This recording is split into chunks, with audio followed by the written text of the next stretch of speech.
Foul শিবির বলে tag দিছে। বলার পর তারা উল্টো আমাদের উপরে খেপে গিয়েছে। জয়ধ্বনি সাংস্কৃতিক সংগঠন আছে, তাদের আজকে নবান্ন উৎসব, তো এটা নিয়ে আমাদের কোনো সমস্যা নেই। অবশ্যই আমরা আমাদের বাঙালি সংস্কৃতি যা আছে বা যাদের যে সংস্কৃতি আছে বা প্রোগ্রাম আছে সেটা তারা অবশ্যই পালন করবে।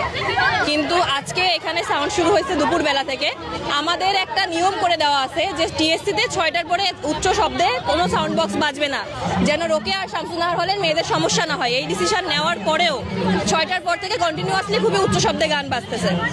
এখন যারা 6টার পরে তাদের বারবার ফোন করা হচ্ছে, 9টা পর্যন্ত অপেক্ষা করা হয়েছে, তাদের সাউন্ড কমে নাই। তারপরে আমরা এখানে আসছি সাউন্ড কমানোর জন্য, যে সাউন্ড কেন কমাচ্ছে না সেই জন্য। আপনি এখানে আমাদের হলের অনেক মেয়েরা আসছে যারা রিডিং রুম থেকে উঠে আসছে, পরীক্ষা পড়াশোনা করছে, কারো মাইগ্রেনের ব্যথা, বিভিন্ন সমস্যা, সারা রাত এভাবে উচ্চ শব্দ শুনতে কারোই ভালো লাগে না। এখানেই শামসুন্নাহার হল, তাদের যথেষ্ট সমস্যা হয়। এখনো পর্যন্ত সেই সাউন্ড কমায়নি। প্লাস আমরা যখন এটা বলতে গেলে আমাদের অনেক আপুকে ফাউল শিবির বলে ট্যাগ দিছে। যে কোনো সংগঠনের সাথে যদি আপনি যুক্ত থাকেন, সেই সংগঠনের সম্মান আপনার উপর ডিপেন্ড করে যখন আপনি সেই সংগঠনের পক্ষ থেকে কথা বলেন। তো আপনারা কাউকে ফাউল শিবির ট্যাগ দিয়ে সরে যেতে পারেন না। শিবির ট্যাগ কেন দিবে? আর এখনো পর্যন্ত এরা সাউন্ড কমায়নি। আমাদের হলের মেয়েদের এখনো সমস্যা আছে। আমার পার্সোনালি সমস্যা নাই থাকতে পারে, আমি হয়তো অনুষ্ঠান উপভোগ করতেছি, কিন্তু আমি যখন হল সংসদের একজন প্রতিনিধি, হলের মেয়েদের যে কোনো সমস্যা মানে আমার সমস্যা নাই থাকুক, ওই মেয়েগুলোর যখন সমস্যা হবে তখন অবশ্যই আমার তাদের জন্য আসতে হবে। থেকে উঠে চলে এসেছে, আপনারা দেখতেই পাচ্ছেন এইদিকে টিএসসিতে আজকে না মানে প্রত্যেক দিনই এরকম একটা অবস্থা হয়।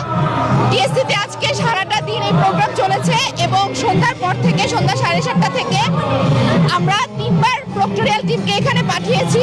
প্রক্টোরিয়াল টিমকে বলা হয়েছে ওদের সাউন্ড যাতে কমায়, সহনীয় মাত্রায় যাতে থাকে, সেই জন্য সাউন্ড কোনোভাবেই সহনীয় মাত্রায় ছিল না এবং আমাদের পড়াশোনা সহ প্রচন্ড ক্ষতি হচ্ছিল। রবিবার থেকে আমার ফাইনাল পরীক্ষা, এখানে যারা এসেছে প্রত্যেকটা মেয়ে রিডিং রুম থেকে উঠে চলে এসেছে।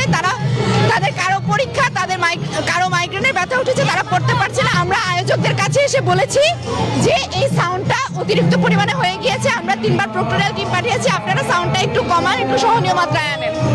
এটা বলার পর সেখানে যারা ছিল তারা আমাদেরকে ফাউল শিবির ট্যাগ দিয়েছে। মানে আমরা এখানে মব করিনি বা আমরা এখানে কোনো কিছুই করিনি, আমরা জাস্ট তাদেরকে সুন্দরভাবে বলেছি।